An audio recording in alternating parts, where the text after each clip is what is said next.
Hello and welcome to the Live, Love, and Lash podcast. I'm Catherine, your host. And on today's episode, I wanted to talk about a couple different things. First, don't look at my lashes as I'm showing you my lashes. I'm getting a new set put on I think Thursday, which I'm very excited about. It's a new look that this gal wants to try out. So I'm going to be a model for her. But today I wanted to kind of talk about what I've learned so far with being involved with events such as the Lash Expo, Lash Con, Elite Lash Convention, talking to some of the people who host, and then talking to vendors, and then talking to guests of what each person is actually there for. And I found it kind of eye-opening as I did my presentation. So I really enjoyed being a presenter or educator is what Crystal called it at International Lash Expo, because I basically got a stage where I could talk about literally whatever I wanted to. So if I had wanted to talk about marketing or branding or strategies or setting up protocols or stuff like that, I could have. But I chose to speak about courage, consistency, and confidence. And I had written a speech, and I wrote 3 different speeches depending on kind of the vibes that I was going for my audience. And the third time I really liked it, and I continued to add and add and add. And then I got to the point where I thought, I think I'm sharing too much about myself in this speech rather than talking to the audience and having them feel understood. So that was something that I learned in the process of writing a speech for something like that. And then I also shifted gears when I was actually speaking. I wasn't following my speech at all. I was saying stuff that was meant to be later on in the speech, and then I'd go back because I forgot something later on. And I got out the major points. What surprised me was that while I was doing my practice, every time that I did a practice with a friend or a family member or a client, I was at about 47-ish minutes. Maybe it was 53. I don't know. One of those two. And this speech ended up being like 68 minutes, I think. And so I went over on my time, but I was one of the last presenters. And I know that that spot can be very difficult for people to gain any clients from, or like it's one of the most difficult positions to be in as a speaker, because it's at the end of the day, you are tired, they're tired, they may have to get to work because they just spend all day at this convention learning stuff. And then they've already taken so many classes that they're just like, I don't really want to sit here and listen to somebody talk about courage, consistency, and confidence. That doesn't sound like fun. I want to go and have a drink for happy hour. But, that's what I was given. And I went out and did my best. And it went really well. I ended up getting quite a few people sign up for a free coaching call.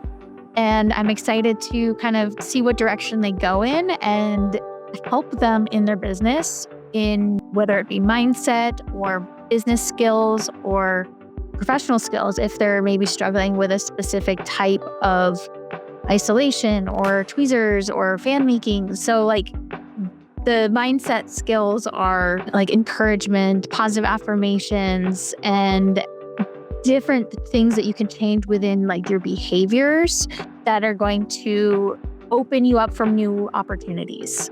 So if like letting go of things that don't serve you as a business owner, like video games. And like for those of you who know me, I used to be a pretty big gamer.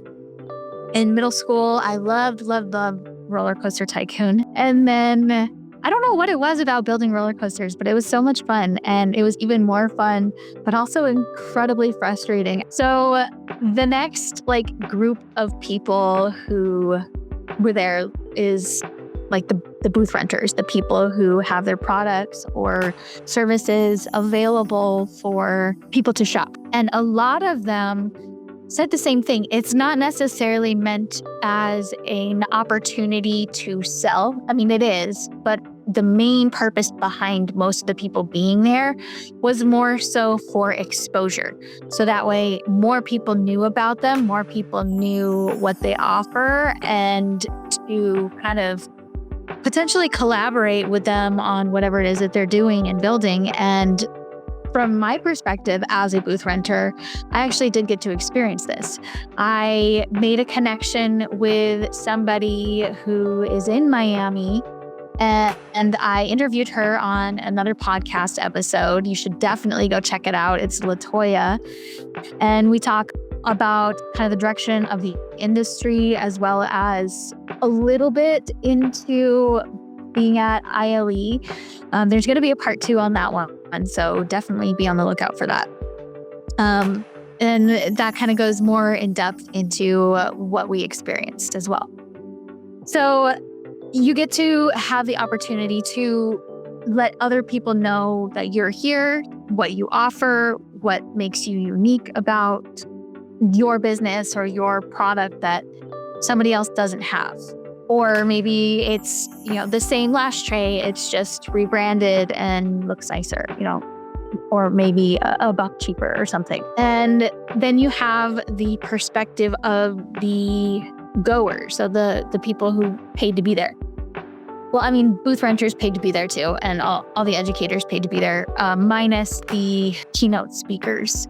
They get paid to be on stage, and that's my dream, to be a keynote speaker, and it's gonna happen. But collectively, everybody was there to network. And it didn't matter if they were there as an educator or a keynote speaker or a booth runner or operator or a volunteer even. And that's something that I hadn't thought about when it came to hosting an event like this, is having volunteers. And even though the majority of the people who were volunteering were also able to attend the rest of the show, they also, their time was still compensated because they got to learn. They got to learn like the back end operating an event like that, coordinating it. They also got to be out on the floor and seeing what all the other product owners are doing. And then you've got them actually being able to go and attend classes. So that in itself, I think that system is amazing. It allows these girls to be able to experience these high, network events. Even though they're not able to attend everything, they're still able to attend quite a bit and get to see how it is experience-wise, so that they can, hope that next year they're going to be able to actually afford a ticket. And actually in my ILE speech, I gave kind of an incentive for them to do that, to be like, okay, get your ticket for ILE in Phoenix. It's super cheap, and you be saving yourself $400 by doing this. But if you don't, you're going to end up spending another $400 plus travel, plus a place to stay, plus, Ubers and food and stuff. So I'm just like, it just makes more sense. You can get it now, have something to look forward to, and you are also saving money, which you could spend it on products here at the show, or you can utilize that extra $400 that you would be putting towards your ticket on your stay, your food, etc., and putting it away and aside. So that way you're like, ooh, I get to go to this place and it's already all taken care of. All I have to do is show up. And one of my business coaches, my favorite business coach, JT Fox, he talks about creating your own opportunities and saying yes to things that in the long run are good for you, like signing up for the next event to be able to go and network and meet new people and collaborate and establish this relationship where later down the road, you could have a whole network of women, all lash artists or all beauty professionals or whatever industry you're in, and have something even bigger than just yourself. And I think that's actually the direction that I see our industry going, is key players are coming together to create something very grandiose and big. And I don't know what it is in the world to have somebody potentially beat me to it. So, here's to something big that's coming soon. And on that note, thank you for joining me on my lovely rants today, as well as a few key feedback moments about my speech and what I learned and the expo. So if you liked this, please like, comment, share, and hit that bell button to subscribe if you're on YouTube or on Spotify. And I look forward to seeing you next time. Have a beautiful day. Bye.